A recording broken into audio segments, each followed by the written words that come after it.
Standing in the fire, just to feel alive.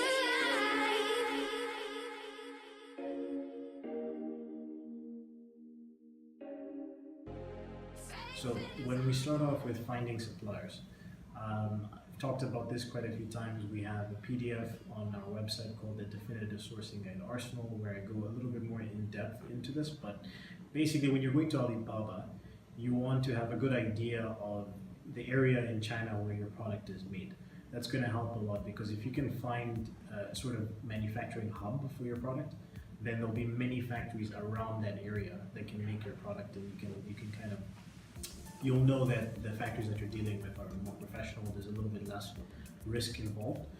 The other thing is, you don't be afraid to burn through a few leads. Like what I do with my staff is sometimes I tell them, just ask the first 2 or 3 factories as many questions as possible to kind of get a better idea of, you know, how this product is made, any details that you're not 100% sure about. Just doing that initial research and communicating with the first few factories that you talk to is worth it. It's worth losing those leads, because by the time you talk to the 4th or 5th factory, you kind of already know the questions that they're going to ask you. So that's something, don't be afraid to burn through a few leads.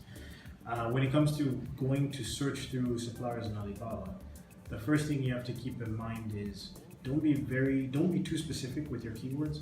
So if I'm searching for example, like a toy, you know, I'm not gonna go like PVC wolf toy figurine or bear figurine. No, I'm gonna go and say toy figurines or PVC toys, and then that's gonna sort of be specific enough to get relevant search results, but not too specific where I'm narrowing my options too much.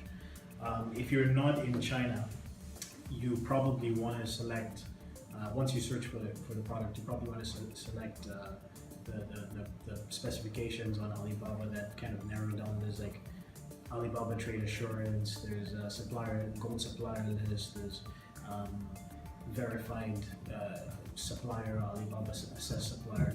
You want to select those things because that's basically Alibaba's way of, like, you know, giving a little bit more clout to certain suppliers.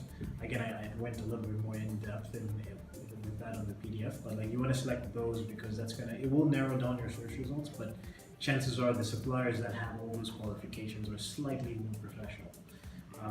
If you're not in China, you maybe just want to check gold supplier and then leave assess supplier open and trade assurance open, because you can physically go to the factories and like, do your own inspections.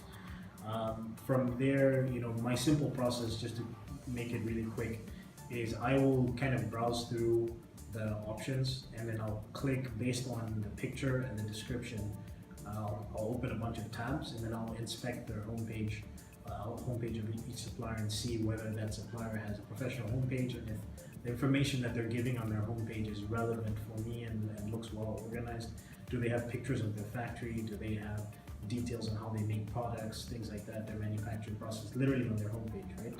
So if that's good, then I'm gonna go review supplier's website, and then you can kind of, you know, assess a little bit deeper on their website and get their contact information. Make a short list of factories, get the basic information, and it's a numbers game. You want to get a short list of factories between 30 to 50 suppliers, and then start reaching out to them. So that's a basic process. Hey, what's up guys? Thanks for watching the video. Rico here, CEO of SourceFind Asia. If you like this video, you like this kind of content, you can check out more our Made in China podcast. Go to sourcefindasia.com/madeinchina and hit the share button.